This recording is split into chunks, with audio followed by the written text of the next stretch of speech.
I'm gonna body slam her that's different. They'll still call assault. She assaulted me first.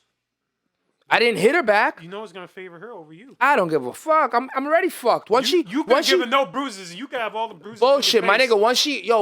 Once the cops are called, any word she says is automatic unless there's cameras there. Any word even if you're fucked up and all messed up, any word she says is automatic. She's gonna be like, he went to swing on me, and then I ducked, and I gave him one to the body and one on the over the head. The officer's gonna be like, yeah, I take jujitsu. Yeah, oh shit. Why'd you go to hit her? I'm telling you, as soon as the cops are called, you're done anyway. So you might as well get your licks in, grab that bitch and fucking body RKO over the fucking kitchen table. Okay, now you take it to a whole other level. That's not what you do. All right, don't follow that shit, man. Men out there, good men, don't do that. Nigga, man, that's y'all. I'm potting. You are potted. I'm potting right now. Potting violence. Come on, welcome out, Rich. Domestic violence and shit. Alright, so thank you all. That's users. You think like several people can handle 500 million users around the world? I totally get it, but if you can't, I don't know, then don't create the brand. You know what I'm saying? Like if it's unmanageable, like I think that's why they make generated computer accounts, because some people probably have the same questions, like the same question I would ask here in the Bronx. Some motherfucker in Japan might ask the same thing, like, oh, like, what's up with this like feature? And then the guy in Japan, what's up with this feature? So they just make like a generated, like, you know, those FAQs, like frequently asked questions things. Yeah. Because like with Instagram, they don't want you promoting, like, you know, when you promote something, they never want you to promote smoking. They'll take alcohol though, which is so weird, right? There's a lot of brands with alcohol. They'll do alcohol, but up until like weed becoming so, look, anytime I would have a cigarette or anything like that, they gave me like a warning or two, and then all of a sudden when I went to promote something, they told me your account is disabled from promotions.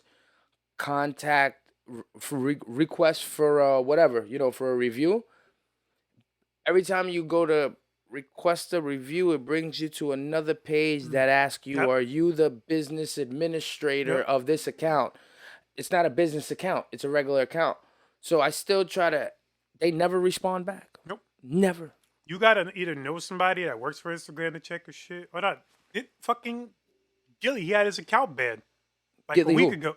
Gilly, like the Gilly, while $1 million Gilly worth the of kid. game. Yeah, Gilly the kid. He got his account banned because allegedly Wiz Khalifa, he said he was like, yo, you mad gay wearing shorts like that? And then you're not allowed to do that. You're not allowed to. Nope. He voiced his opinion, and Wiz Khalifa allegedly got his account banned. Oh, Wiz did it, supposedly? Allegedly. And then, like, Gilly was like, oh, all I do is just make fun of your shorts, you bitch nigga. Why the fuck you doing that? And then like, a day or two later after, you know, somebody on Instagram reached out, like, oh, sorry, bad. They said it was like a fault system, and then they eventually gave him his account back. Wow. You could introduce the pod, my brother. Oh, you on this shit? Okay. Let me get my drink in real quick. Get your drink in real quick. So, what's up, everybody? It's your boy, Mr. Picasso, of course, with the lovely G.I. the character. Yeah, what up? As he's getting up right now, fixing some shit before we even start. The shadow just came out of nowhere. The shadow? What shadow? I got a shadow behind me? Yep. The ghost? The ghost of Christmas past.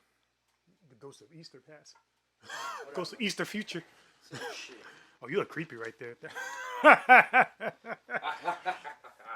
Oh, yeah, there you go. Now you're back. I have to think another one before we start. So how you been, Yo-Yos? How was your week, my brother? Even though we spent like 3 days of the week together. This is our fourth time in this exact week, because we hung out Sunday, we hung out Tuesday, we hung out Thursday, Friday. Talk to him. So This is the most I've ever hung out with this dude. Like, I'm on vacation, so I just been like relaxing, like enjoying life, like we actually recorded music. First time I actually legitimately recorded in his studio. And thank you for reminding me, because I have a hard drive. I just unlocked it so it can go for PCs and Mac that I got to give you. Yep. It pretty much happened.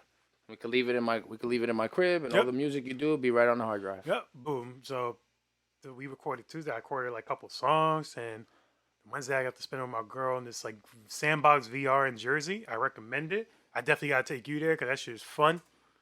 But it was dope. And then we had like giant tacos. What did you do there? Oh, we Sandbox VR is like a virtual reality room space thing Mm-hmm. where you can like just be in scenarios like with like guns and like VR helmets in like a room, like going on adventures. It could be like fighting in the galaxy or in a haunted mansion, killing Mm-hmm. zombies and shit. So we did the Deadwood Mansion board. It was like it's like a half hour where you're like in the room just shooting and you sweat your ass off because you're like moving around and the room eventually It's a workout. it's a workout. And it was fun. You know, we lost unfortunately like in the last round because we had to fight a boss and we ended up losing. And but it was fun. It was absolutely fun. I recommend it. Sandbox VR. It's in Paramus, New Jersey. It's it's dope. And then afterwards we went to Tito's Burritos. We had giant tacos. They're known Yeah, for their yeah, giant yeah. tacos. People were talking to me about your giant tacos. Yes. Pause. They were like, "Yo, where's this nigga at?" I'm like, "I don't know where he at. Why you asking me?" Yep, it's called Tito's Burritos. Definitely good. It's like a giant taco and it has like chicken wings and French fries, chopped with chipotle mayo with lettuce and tomatoes. Okay, Shit, fucking amazing. okay, okay. Absolutely destroy that. I went to last night. I went to El Patron for my The boss. for my uncle's birthday dinner, and you know I love places that know how to serve the proper portion. Hmm. You know what I'm saying? Where it's not like there's food left over after you ate. You ate the whole plate and it was slamming. Hmm. You know what I'm saying? It was slamming. You're full. The only thing I will say that I will critique about is they didn't follow their drink menu properly. Hmm. Like my uncle and his girl's been there before. They didn't follow their drink menu. When people order their drinks, they got different shit than what the picture looks like. But other than that, food was good. I recommend that place as well, Patron. Food was good. Spanish food, a little pricey, but a little food was good. That's good, man. It's good. I recently yesterday was like scrolling Instagram and this woman had a giant chicken club sandwich. Oh yeah, you said that's the next one, right? That's the next one because like me and my girl, we love eating big food for now. That I told her this is our thing now. She's like, yeah, this is our thing. Because we had giant burger. Mm-hmm. Now we have giant taco. Mm-hmm. Now we're having giant. Now we're trying to go for a giant chicken cutlet sandwich. Mm-hmm. Mm-hmm. And that shit was humongous. So that's so. Anybody has like any food things in like the New York, New Jersey area, like where there's like giant, Recommendations? send them recommendations to me. Like leave it in the comments. You know, of course, while you're leaving in the comments, make sure you like and subscribe so we can be in the algorithm and stuff. And get the likes us. We're halfway to almost a grand. We're almost halfway to a G. So we get in there. We already got like 533 hours of watch time. So we got about 1/4 of the way there. We're not Oh even really? 1/4 of the way We there. got 500 hours watch time, We got 533 hours of watch time. and you figure we did 50 episodes. Yep. You know, so it's not bad. You do the math. That last month was what 3,000 minutes. Oh, okay, good shit. So I appreciate everybody watching. I appreciate We always do. definitely appreciate anybody that subscribes. You know, we're trying to hit the 1K mark. So because with the YouTube thing, and for people that don't know, you need to have at least 1K of subscribers and 4,000 hours watch time Within a year. within a year Within a year. for monetization. Yep. And then they send it for review and they look at your channel, Yep. see like if it's worthy. And then with that, you could connect your Teespring. Yep. You can now you're further allowed to attach any business advertisements outside. Like you see, YouTube will play their advertisements that they want to under your video. Yes. You can change that once you become monetized. Yep. Now companies will look at you more legitimate and they can take Yes. you on and you can put the commercials you like Yes. and that you get paid Yep, for and on you- the commercials. Because like when you see like those yellow bars, Mm-hmm. like in the videos, those are ads that people like meticulously put in videos so they can put ads. The more ads you have in your video, the more monetization you'll get. So eventually, if we get to that level, we'll eventually be around season 3. Well, we'll probably be season 3 way before that because like season 2 we're already killing it. We already have like an amazing run and shit. So yeah, we're getting like all right. We're a little off sidetrack now. So Yo, so I saw this guy named Julian Dory. You ever heard of Julian Dory? never heard of it. Me neither. Who's that? All right. I have no idea. He's just a content creator. What does he do? He's a content creator. He interviews people. Same thing. Okay. YouTube. Let me see. Well, I saw him on the show, right? I saw him on the Concrete podcast, and everything that he was expressing about what he did and what he does to affect the YouTube algorithm it's exactly what we do. But they literally put in hours into 1 minute video. Like 1 minute videos, they give text to the videos. Halfway through, they're showing pictures while it's like he said that he turned his YouTube page and completely to a shorts page because his shorts are getting more traction, and Yep. YouTube Shorts has their own partnering company. Yes. You know, so Yeah. when I heard him speaking and I see that, I'm like, it's only a matter of time. If you follow the keys and the things you're supposed to do, like when we went out, every time we go out, and I say we have a podcast, the first thing that people say is, "Oh yeah, I'm thinking about doing that," and I just look at them because if they only knew, if you have a good personality and you swinging the shit out, record the shit on your phone, my nigga. Yep. You do it. Yep. But unless you got the power to have long format conversation going from 1 to 2 hours and are eager to learn about people you don't know about, to sit down, or even people you know about and just try to learn more about them, you know what I'm saying? Like that takes a level of skill that you shouldn't think that comes easy just because you want a podcast, And when you guys do get invited to sit down, just know where you're sitting and who you're surrounded by. Because not everybody on these cameras are your friends. Mm. Not everybody interviewing you is looking for your best interest. Yep. Look at Hot 97, how they did the young Zoe. What's his name? So, Lil Durk. Lil Durk. Not Lil Durk. The other one. I know they did some. I know they did Joey Badass dirty on Nah, the the other one. The other one. That he had a case going on. Oh, Kodak Black. Kodak Black, my bad. See, look how they did Kodak. You think the media is your friend sometimes, and when you're sitting on these podcasts and it's all cool and sweet, and that's not always the truth. Like, because some people believe that, oh, I got to reach that mainstream level where I can be on Hot 97, be all powerful. No. You don't have to. No. Like, when people, like, when we go to, like, different showcases, different events and stuff, it's like, oh, when the person comes up to you and say, hey, I have a podcast, I would love to have you on. Know what's funny though? Not to cut you off, but it did reflect us going out the past 3 nights. Because I saw when the episode dropped, I think we were like on 4 views after that night when I got home. Yep. And now I think we're at what, like on 35, 40? No, we're like on 40, 47 or 48. So us going out and telling people and them just clicking on the links and the link leads to another link. Yep. We getting the fucking. They're watching us. Somebody's watching out there. They're watching. You know what I mean? So it's like us doing the footwork goes along with what I'm saying. Don't think that you could just start something and not see it through. You gonna start something?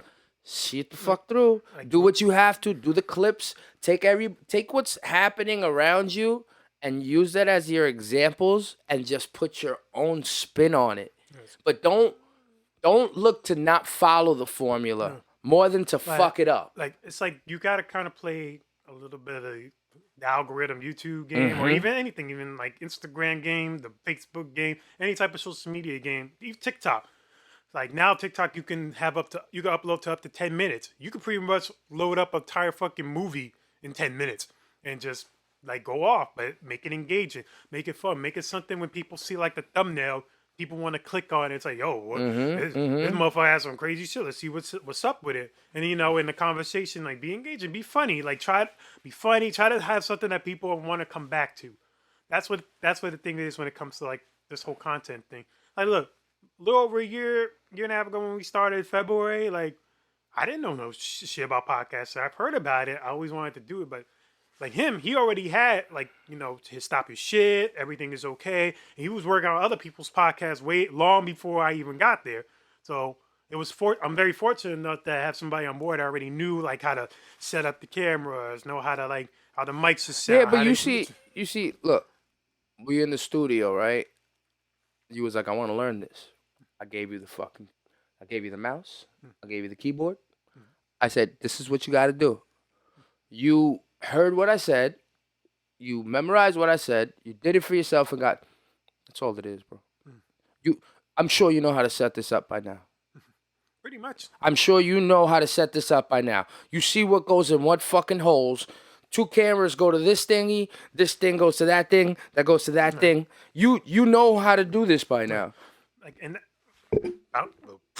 bouncing off that, it's like when people have asked me, and people at my job, they'll come up to me like, yo, I saw your episode, yo, you're really good. Like, keep that up. It's really fire and stuff. And it's like, I want to try to start my own podcast, and I don't know the first steps to do it. It's like, you don't need that much for a podcast. As long as you even you don't even really need You don't even need a camera. You could just have an audio podcast. There's audio podcasts. We Yeah. do audio and video at the same time, but just start off like so. Like figure out what type of podcast you want. You Mm-hmm. want to be like do everything in general?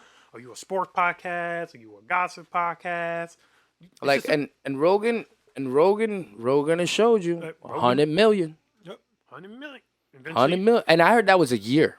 I yep. thought yearly contract. Yes. So in like A 10 yearly years. contract. So like in 10 years, there's like $1 billion. The But I fuck? don't If he think. stays there, Yeah, I don't think he gonna do 10 years. I don't think he stay there for 10 years. I think Nah. I think you take you know, what you gotta, it's not to sound like a opportunist, but when you attach yourself to names and things on your come up, you would hope that they're good things, that they don't have such bad stigmas. Even if they end, even if you don't do what you're doing, you want to at least, when people know you for something, they'd be like, oh, yo, he was part of that, blah, blah, blah, blah, blah. He was part of that, blah, blah, blah, blah, blah. You know what I mean? Your track record, so to speak, if you're making the good relationships on the way up, is very important, because regardless if you have to end something to start something else new, you never want to have bad taste in your mouth or like a bad stigma about you. Oh, he's hard to work with. Uh, work with. He's hard to work with. He's not intuitive. He's never on time. You never want to have a bad stigma. He has that. You never want to have a bad. You always want to, when you leave a certain situation. I've been part of so many factions. Not really, but I've been part of factions, crews. I've been part, and it's all part of my learning process. Because during being part of all that, I've learned how to record myself. I've learned how to podcast. I've learned, you know, in and outs about marketing a little bit. I've learned a lot about myself. All those relationships I had, I guess I had to have them. I had to have them. I had to have them. I had to be in those situations in order for me to get better. So I guess it was like, don't get discouraged if you start something and it doesn't work out. Maybe that one thing wasn't what it was supposed to be. Maybe you're supposed to transform into something else. If you start rapping and end up making videos, maybe you were supposed to do that. If you start podcasting over here, but then you end up with 4 dope friends over here, maybe that's where you were supposed to be. Sam Tripoli said he started about 10, 12 podcasts before Tinfoil Hat kicked off. And it was actually a hit. And niggas like, oh shit, we love conspiracies. Like you never know. Just keep swinging the bat. And if you want to do this, whether it be podcasting, see it through for as much as you can see it through to. Post stickers. Do these things. Tell people about it. I won't lie. I was discouraged about telling people. Not discouraged, but like it wouldn't come up because I'm very timid when I'm outside. You see, I'm not really comfortable unless I have a beer in me or something. I'm just timid. I don't know what it is. Behind this camera, at home, with my friends, I'm great. I'm awesome. On stage, I'm great. I'm awesome. You put me in a crowd of people that just all looking for something to do, I'm like, I don't want to be here. So it's like the conversation to come up and say, hey, I do a podcast, it sounds weird. It's easier to say it and come off the tongue when you really, I'm seeing these things and I'm like, oh shit. Yo, gee, we do a podcast together. Yo, we're out here in fucking Lower East Side, it looks like the hood. It looks like the hood in this one block between Howard and Broadway or some shit like that. Or Howard and Broadway on Mercer. All right, so Good. yeah, it was on Mercer. So what he's talking about right now is like we went to this open mic called New. It was hosted by this place. Well, it was hosted by this guy that runs a place called New Year City. Okay. So yeah, shout out to them. They always get like a lot of up and coming artists to rap in front of bodegas. That's what they're kind of known for. And they've been doing it for a year. And they had this spot called Yema, which is like some like African type of like fashion spot. And there was like about, if not hundreds of fucking rappers and singers there just to do one song and then just keep going. So I just wanted to give like some context to what you were talking about, like being around Mercer. It was around 26 Mercer Street. The spot was dope. It was pretty big, but there was like certain quote unquote technical difficulties when it came to like the whole running and everything. Like that, I didn't honestly feel it was like very very disorganized. Pretty much, like there was really no hosts. There was just motherfuckers. Just they didn't have like a sound system. They had like the store sound system that was like ass, and He's the being DJ was nice. just pressing buttons like on a I'll let him laptop. go. I'll let him go. Hey, keep being nice about it. Oh, no. Okay, so I'm gonna be nice. No, you Okay, keep being yo-yos. so pretty much the guy was just trying his best. You could see he was frustrated because it looked like he was running this shit himself, but you know, he had like a DJ that didn't really do work, and then people were just stealing, trying to come up on, like when there was like dead silence, like, hey, go, it's my turn now, blah, blah, blah, and it wasn't people's turns. Mind you, it was like, it started like around 7, really like 7-ish, and we ended up leaving because it was only on 15 when there was already like 30 motherfuckers that already went up. Mm-hmm. And I was like number 20 something, so I should have been up. Mm-hmm.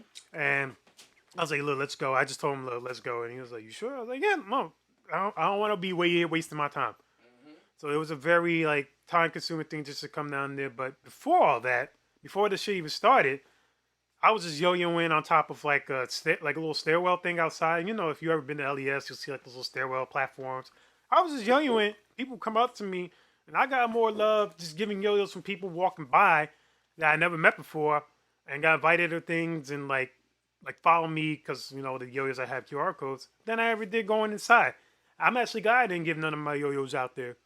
And there was like people like, look, oh, is that yo? Can I have one? Can I have one? I was like, nigga, like, no, fuck, you want to give shit to you? Like, I ain't even go up yet. They're looking in my bag like all amazed and shit, like they never seen a yo-yo before. Everybody in the fucking planet see a yo-yo before, but they wanted my yo-yos because my shits are always awesome. I know I don't get no cheap ass shit.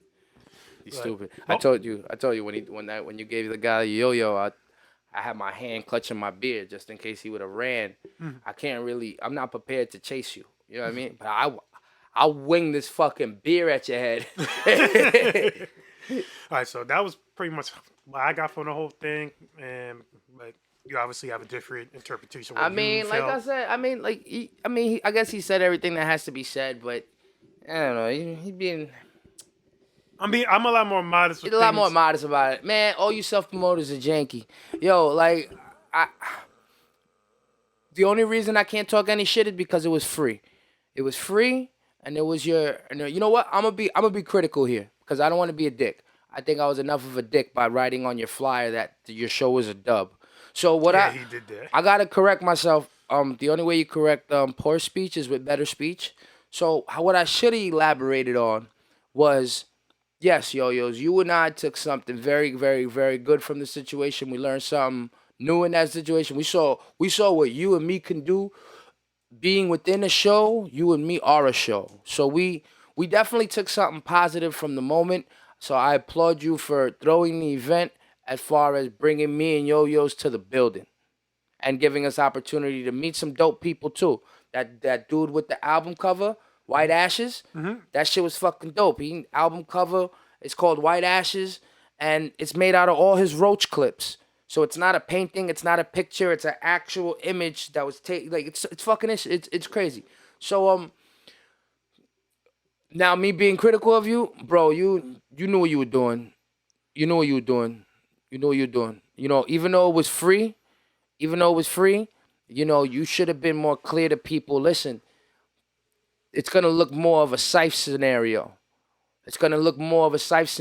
I don't have audio. The audio's not going to be too good. Like, you knew what was going to happen. You want to tell me technical difficulties? It's really hard for me to believe because I didn't even see a microphone in the building. And I didn't even see a DJ in the building. I didn't see a Serato in the building. There was a DJ. What? There was a DJ there. Yeah, but where was the Serato? Where were the speakers? There were speakers, but I didn't see a Serato. No, but that's what I'm saying. Like, where were things not connecting? I don't know, and that's where he wasn't transparent with the people that were there. First off, you said the event started at 6. It was supposed to be from 6 to 10. Your event didn't kick off till about 7:30. You had people in front of the venue freestyling and doing all, which is cool, which is sweet, but the party's supposed to be going on inside. But that's what they do when it comes to open mics. They don't, how they always say, "Oh, it starts at 6," but reality always starts like an hour. Nah, later. man, that's how most flyers be working. I've learned something, and I stick with it now. And I learned something now. If I throw an event and it says it starts at 6, it starts at 6. And an open mic, fine. First come, first serve. You follow your list. That's another thing where you completely failed as a host. You completely failed as a person that threw an event. You completely failed. You didn't even follow your list. My first show had 30 plus people on it, an open mic. 30 plus people. I think we were peaking at like 40. And I still managed to not only get them all up on stage, but follow my list. And I have a whole 150 people that were in that room that could concur what I'm talking about. So follow your list. That was poor. And that's why I say I think you did everything as a ploy. You did everything to show, you did everything for some ego. That was an ego move. That was an ego move. Let me see how many friends I got, how many people I know that I can fit in one spot. I'm going to say it's my first open mic and anybody can perform. Sounds like a good sell, right? The problem is that everybody came to buy what you were selling and it wasn't what we were supposed to buy. Even if it was a free event, bro. Everything that glitters ain't gold and everything that's free isn't worth having. And you proved that point to me and this man, especially to me. Not to say I won't go to another event of yours, but I probably will find out I won't go to the next event of yours. I'm sorry.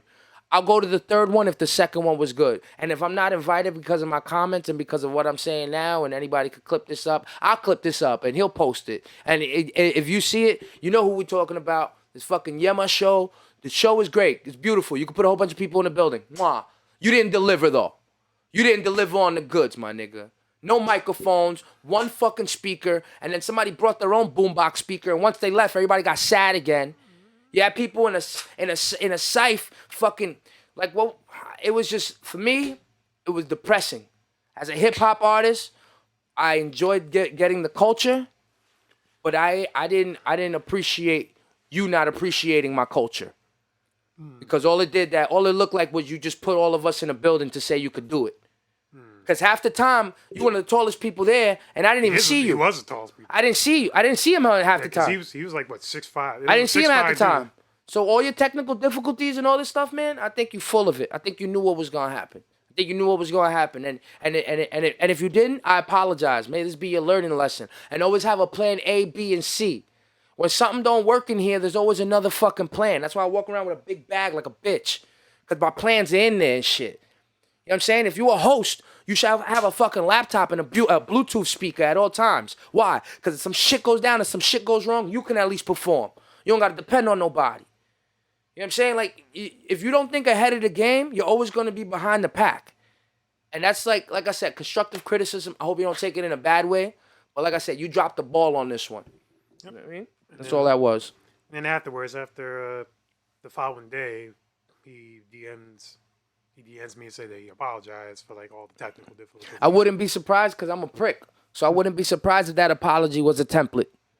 I wouldn't be surprised if you sent that exact apology to everybody because you want them to come again. Look, I got a diabolical mind, all right? I always think that somebody's playing chess.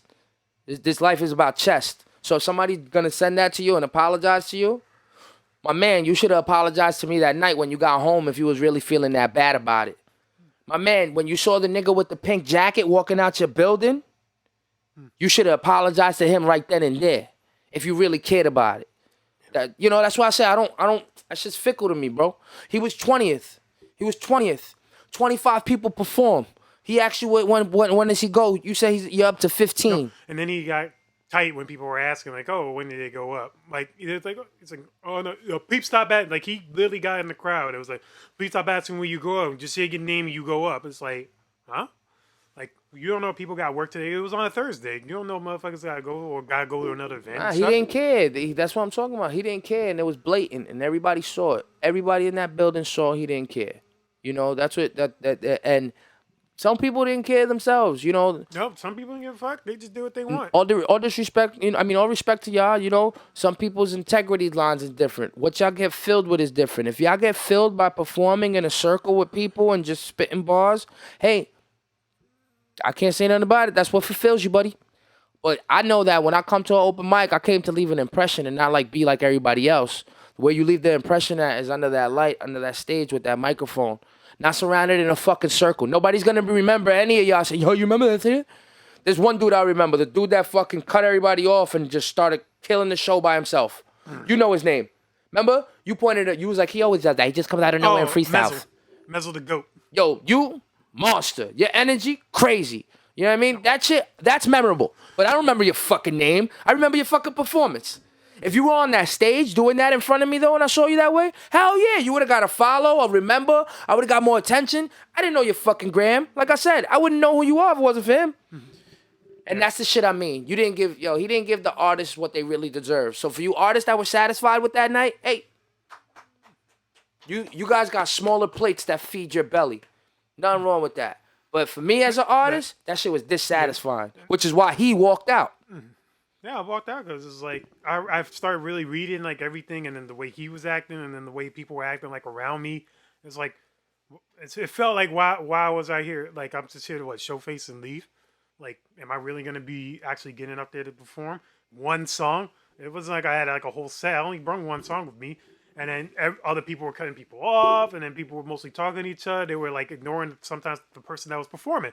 They would just like talk amongst themselves, and because some weren't as good. Some you could tell were like it felt like some were just starting out. Some I remember some people like Sean Elliott. I know Sean Elliott. He was really dope.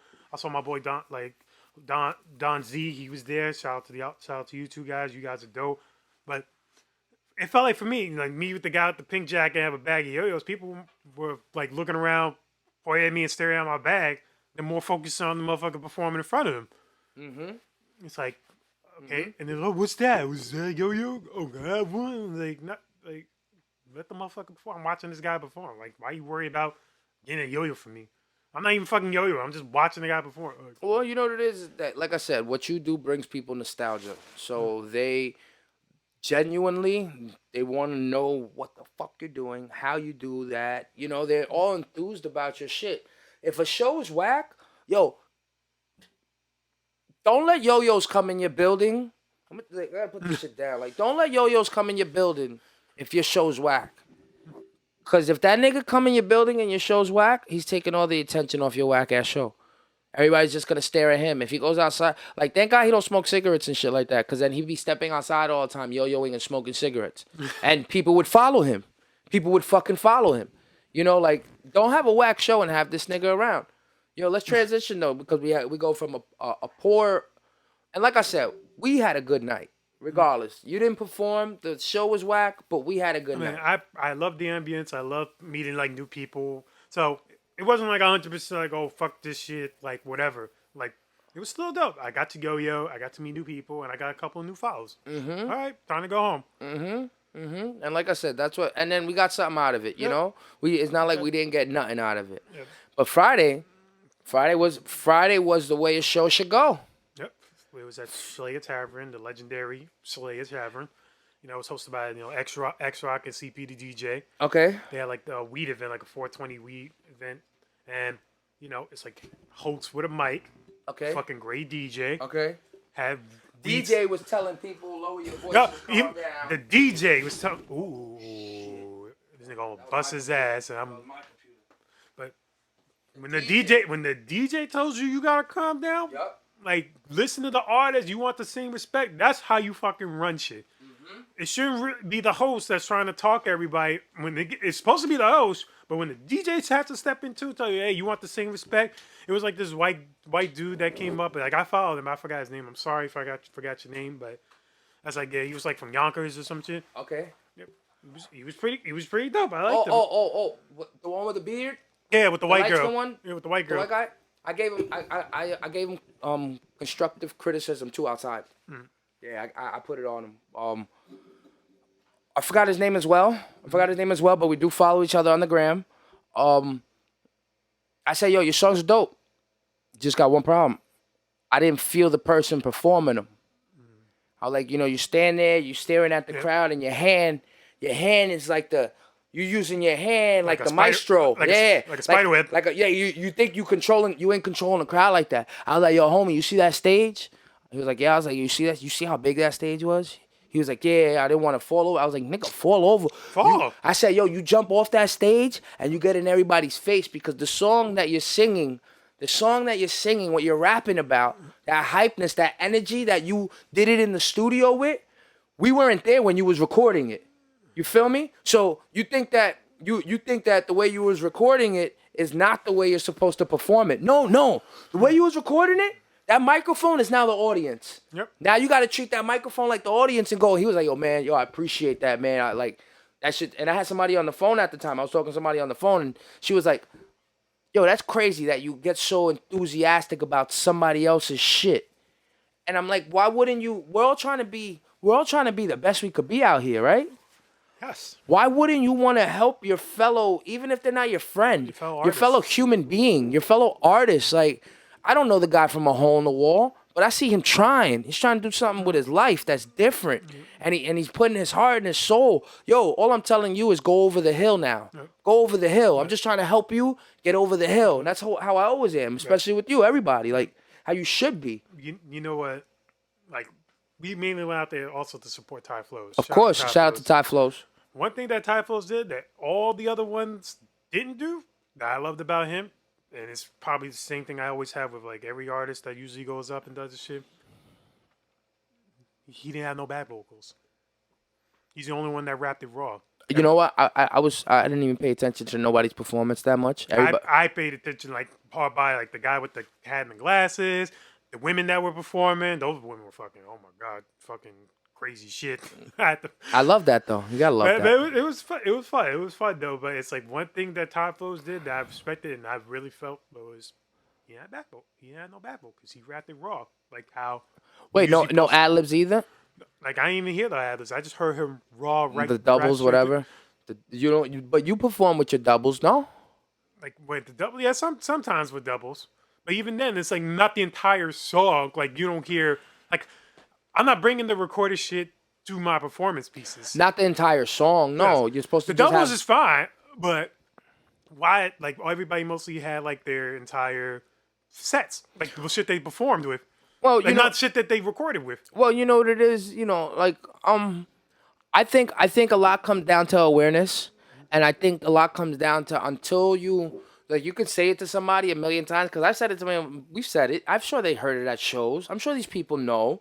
Perform. Come on, you saw D Block and fucking and Dipset. Perform the right way. Don't perform over your song. Perform over your back lyrics. If you're even gonna use them, or perform it raw and just keep your hook.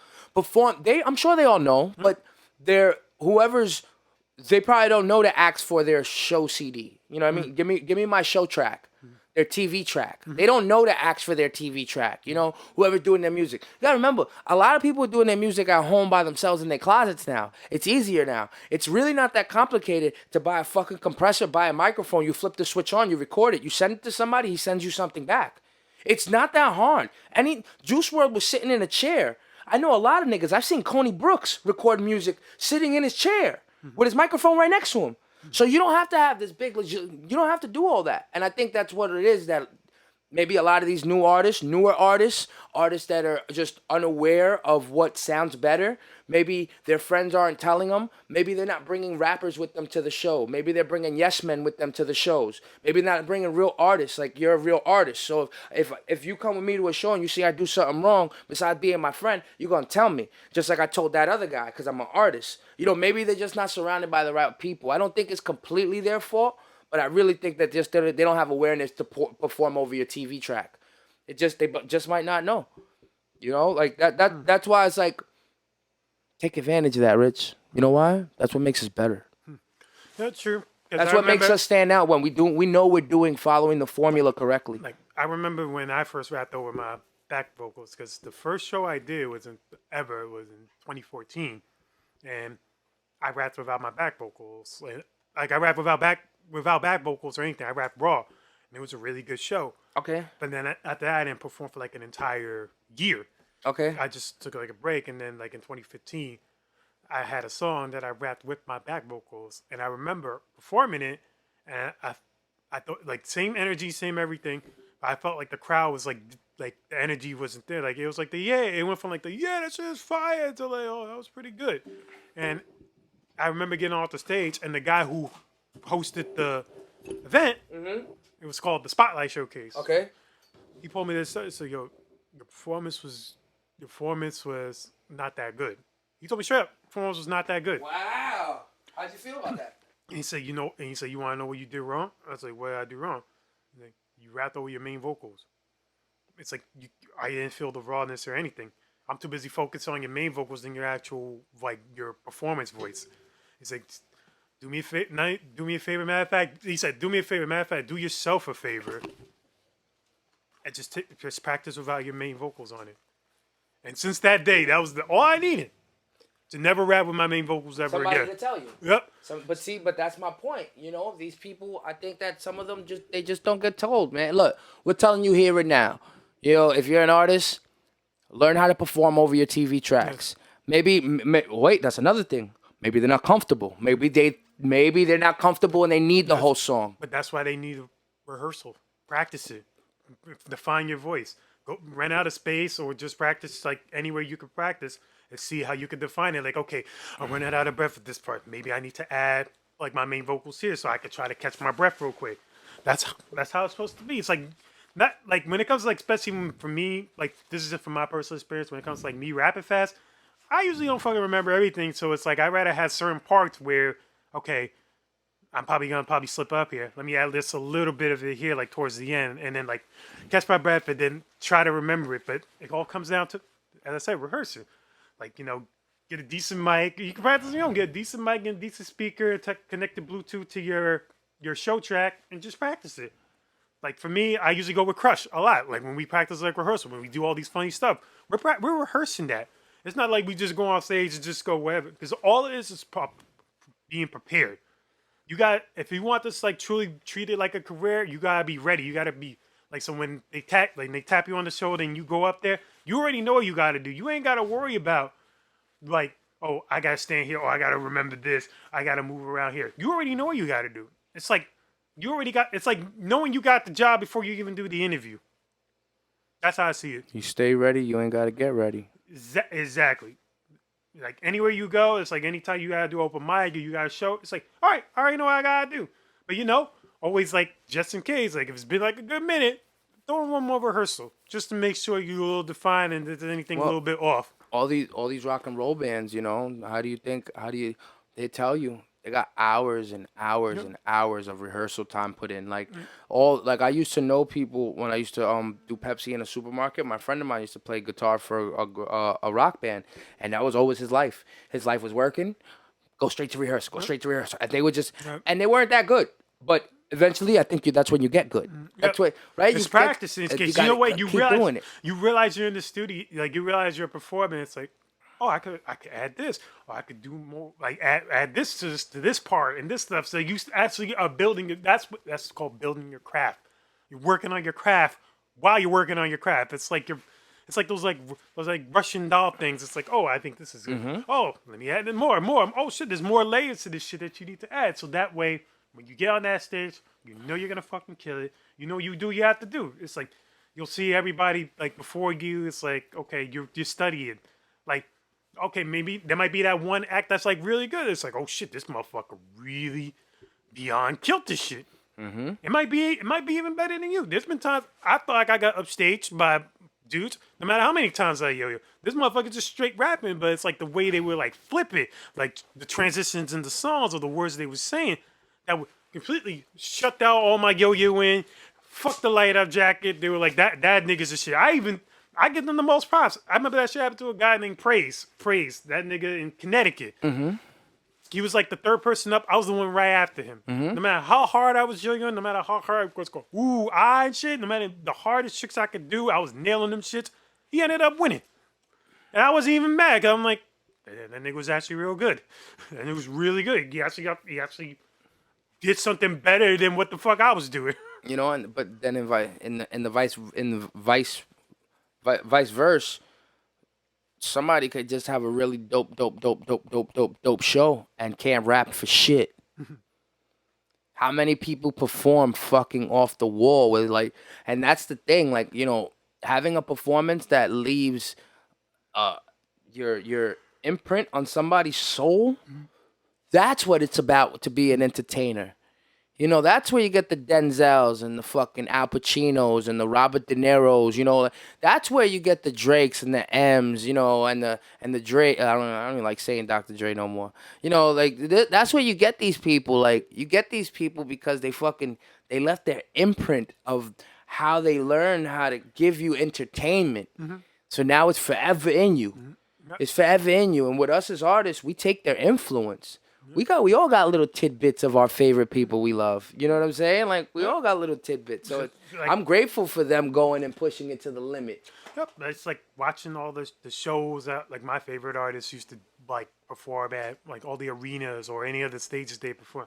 It's like I'm watching like how they move. I'm watching what they're saying. I listen to the music constantly more than I was like studying at school, like for homework. I would just I'm playing their music like for like, oh damn, this is fire. Like, oh, if I flip it like this, if I say words like that, it's like I'm learning off the greatest.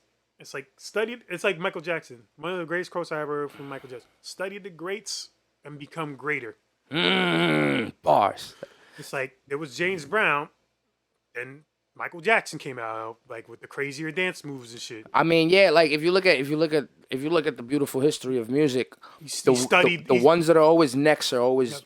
And I would look at Michael Jackson. They were asking how you learn these dances. I, mean, was watching James Brown. I was watching Fred Astaire. Look, I was watching a lot of ballet shows. And then from Mike, we got our Chris Browns, our Neos, our fucking, our dance. Justin Timberlakes. Yep, You know what I'm saying? You Like, got the crazy dance with the choreography, but look, they practiced that shit for yes, months. Like Super Bowl. You think they just went Then up there overnight? the day before and Hell just no. like let's They've got been this? doing that for fucking months, They practiced for months. nonstop. For just doing one song each. For one song each. You think Kendrick Lamar just pop randomly? Oh, they put a box here the next day? No, they choreographed all that shit. They Absolutely. gave a great set. Shit, how long have we been going? Nah, we got 3 more topics. We got 3 more No, topics. I'm at what time is it? Why? How long we been going? An hour, 45 minutes. Damn, we're going for it. We didn't even get to any of our main topics. Well, we didn't really have main topics, did we? You know, we had like the Johnny Depp, yeah, Amber yeah. Heard. We had the what was the other shit? Well, I had Johnny Pusha T album. That's all. Yeah. Oh, so you go. Damn, nigga, you fucking. Exactly. This nigga could see through my computer. Yeah. Fucking. All right. So. All right. So let's start at the top because I don't think we got to. We talked about this during the week. But I don't think we got to divulge it on a podcast. Coyle Ray and Fabio record sales. Oh yes, Coyle Ray. Let's see, what she sold like 9K, but She sold 9K, 11 and a half. Well, Academics put out 9K, and then she retweeted him and said, "No, I really sold 11 and a half K." Yo, girl, I'll be happy to sell 11,000. But when you're a signed artist and the push that she's got is like fucking crazy all over the place. Yeah, but if you make, you know what you have a song with Nicki Minaj, you have fucking all these features. The point that Button was making though is that if you sell 11,000 every week, 10 weeks, that's 100. That's 100,000. You understand? Like everybody judges everything nowadays, how great your project is based upon your first week sales. Meanwhile, first week sales used to be, remember, platinum and diamond? Yeah, now there's no physical copies because of what DSPs did. Yeah. So now since there's no physical copies, selling, when Kendrick comes out and he sells 450,000, that's fucking a lot. Yeah.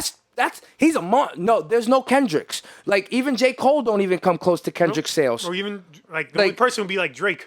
Yeah, Drake is the only one. Drake, and that's crazy. So like in 1 week you go like 500K. He already go gold in a week. Like I'm not mad at Coy. Keep doing your thing. It's not a letdown, but I just feel like it was like a little bit overhyped because I heard the album. I heard Trendsetter. Oh, you like it? How you like it? It's like it's okay, but for like it was like the hype was like too much because it was everywhere because it's like.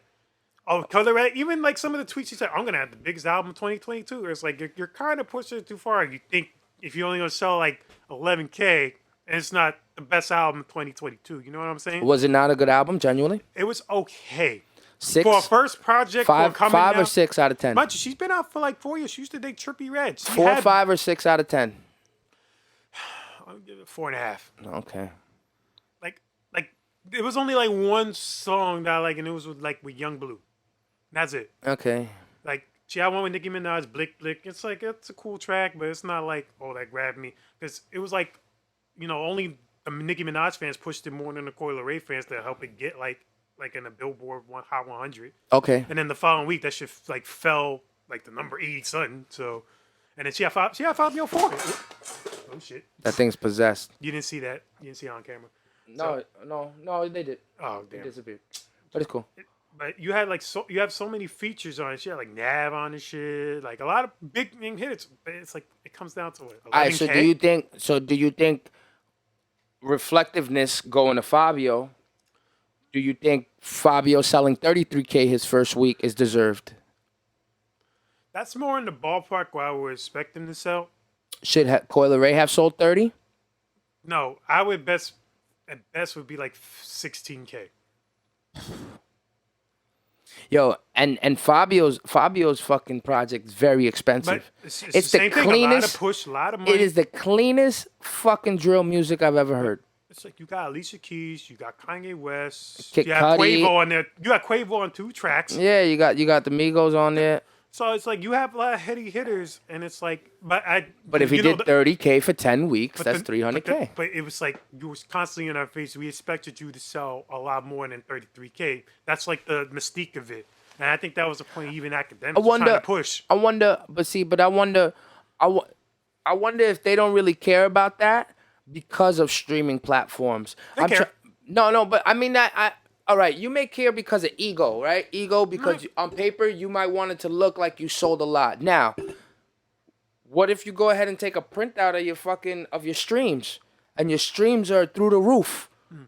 That's my point. And I know they have streaming farms. So, Yep. like, how much do you have to stream? I wonder what the numbers have to look like before you say, yo, we can go on tour. We can tour this album. Because, you know, Drake, Kanye, every time Drake, Kanye, fucking Cole, any of these niggas put an album out, they can tour it. They can tour the album. Coil Ray's going on tour. Her album? Yes. Why? Because of streams. It has to be. Or she got a really good road management team that sets her up with colleges to perform at. You gotta remember. Because that's the come up. Smoke Perp's going on tour. What am I doing wrong? Exactly. I mean, they're kids though. But remember, they're industry artists. They're fucking signed to major plants. labels. Well, I would say Smoke Perp's more of a plant than Coil Ray, because at least with Coil Ray, at least She don't use her father as no propaganda or nothing like that. And anything she tries to get away from that shit. Yeah, I already told you, I'll be using that nigga. Yo, Coy, you dumb. You should have made a diss song with him. Pops, you should have told her to make a diss song against you. That shit would have sold mad singles, and then the album would have popped because they would have thought some shit is really going down. Y'all should have made a bullshit fucking argument. Y'all already on social media like looking like clowns talking about your personal family shit. So it's like, if you're gonna go there, just keep it hip hop and just make a diss song against them. Make some money off of it. Say sorry, dad, and keep it pushing. Like, I don't understand people, yo. Yo, once we get rich and famous, my nigga, we're gonna stay rich and famous because of these fucking things. Because I'm willing to diss you on a track, and you could diss me back. If we're gonna make $1 million, $2 million off of making fun of each other. But that's the beauty of us being as us. We don't have like people in our ear telling us to do shit. We don't have to worry about not selling 11K. If we, as you just said, if we both sell 11K now, being independent artists, We did our job. we did our job. That's If $110,000. we sold it at $10 a piece, yep. Right there, boom, we fucking lit. So imagine like that. Then we can go on tour with that shit. We can go on tour with that easily, no problem.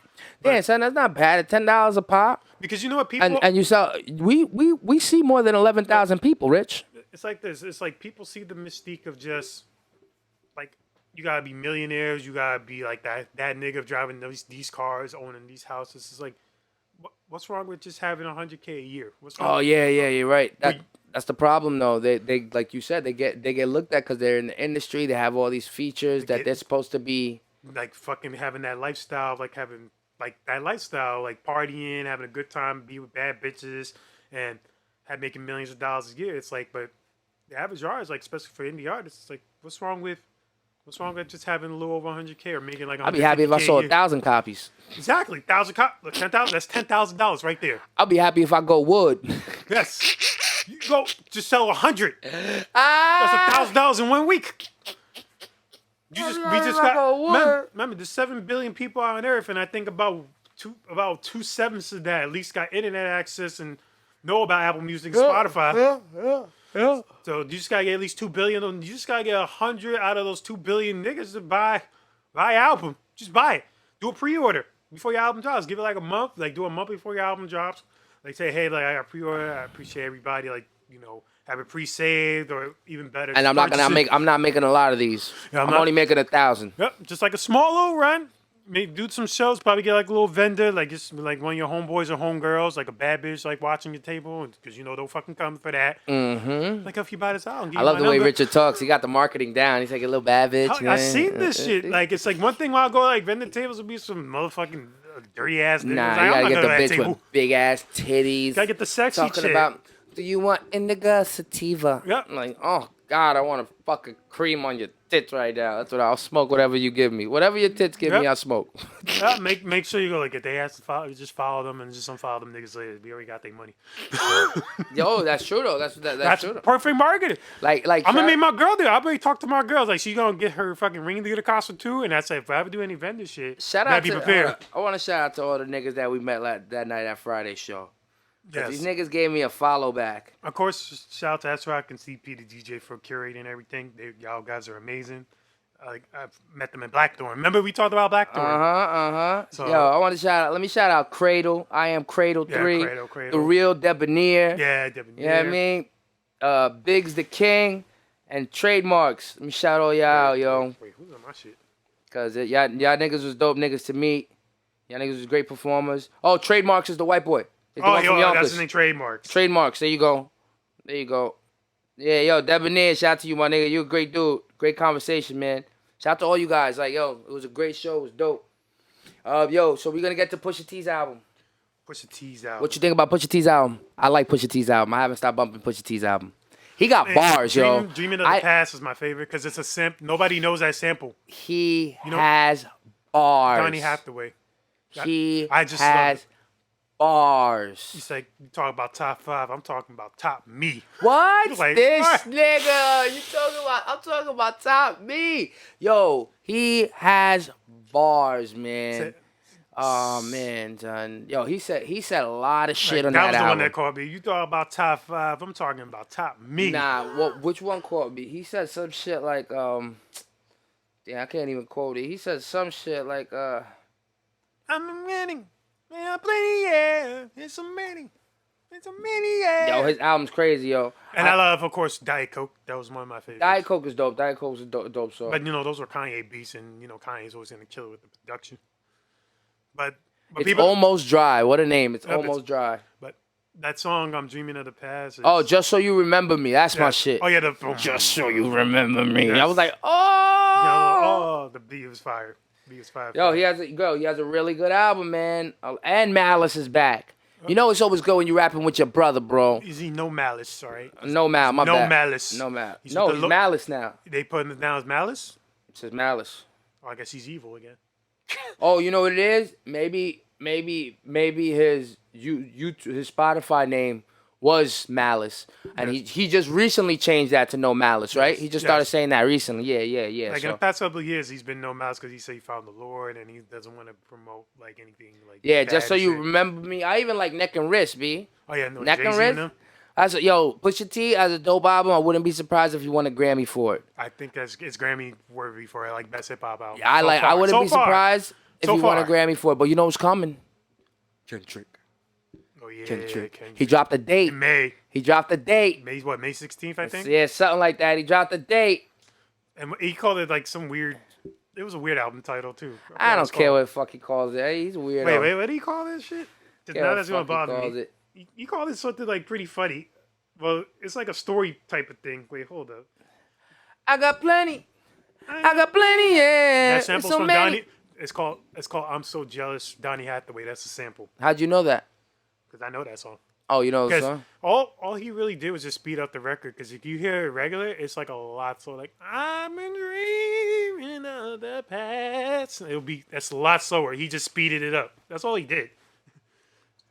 I know that song. Exactly. Yeah. Oh wow. I'm about to lose control. Sing it, Rich. Yeah, that's what he it's called Mr. Morale and the Big Steppers. Man, fucking dumbass name. I get it. Whatever, Kendrick. Stand out all you want. But it might have a storyline because he's good with like doing like stories. And type this of is his albums. last TDE album. Yep, last official TDE, So and it he's might- gonna do PG Lang, and that's his label.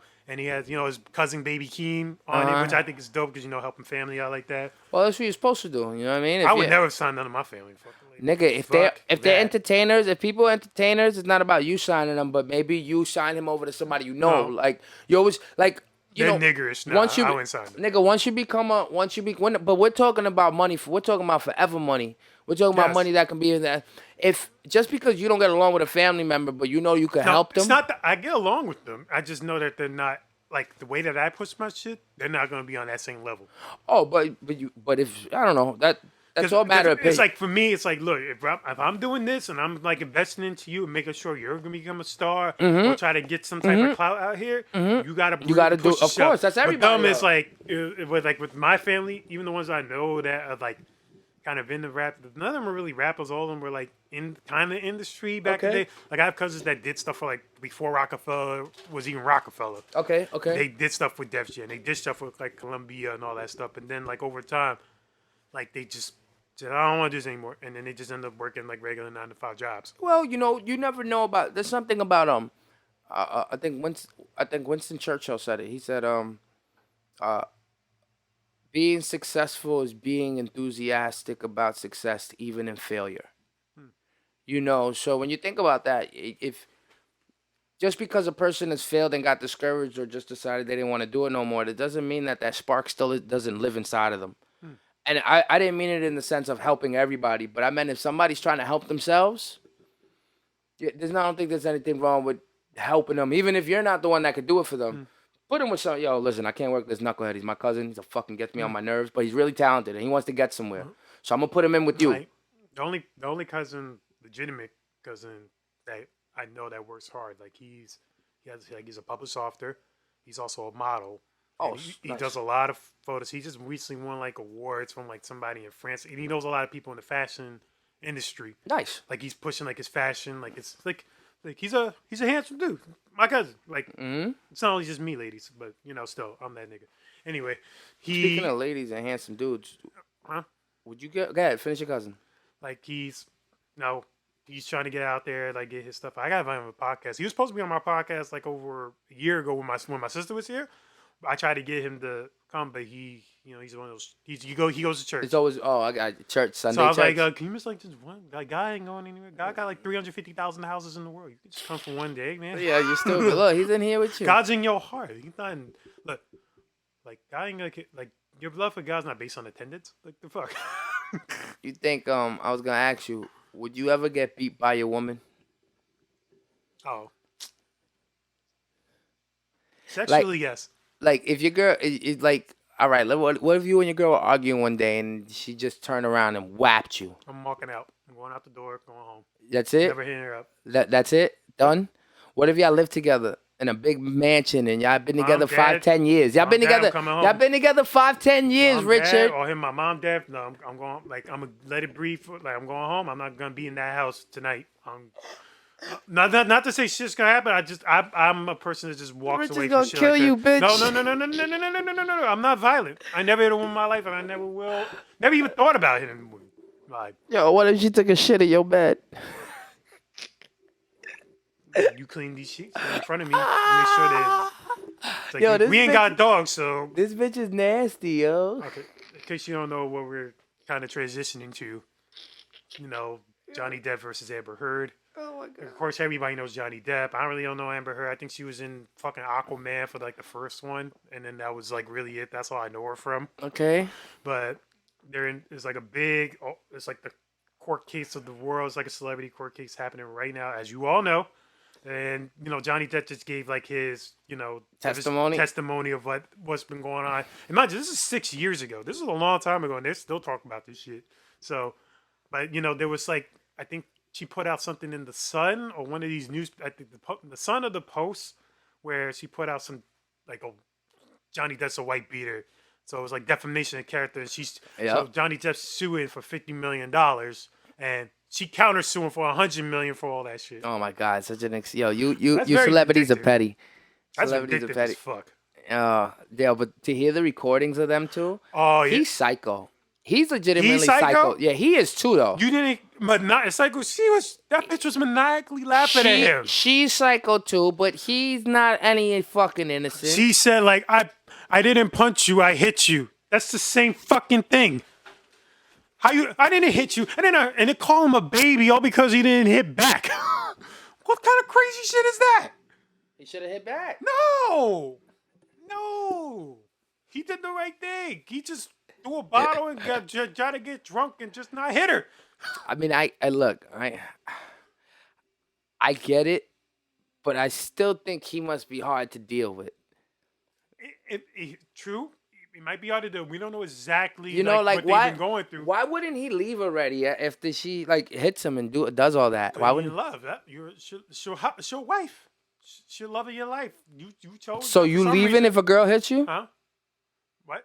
You leaving if your wife hits you?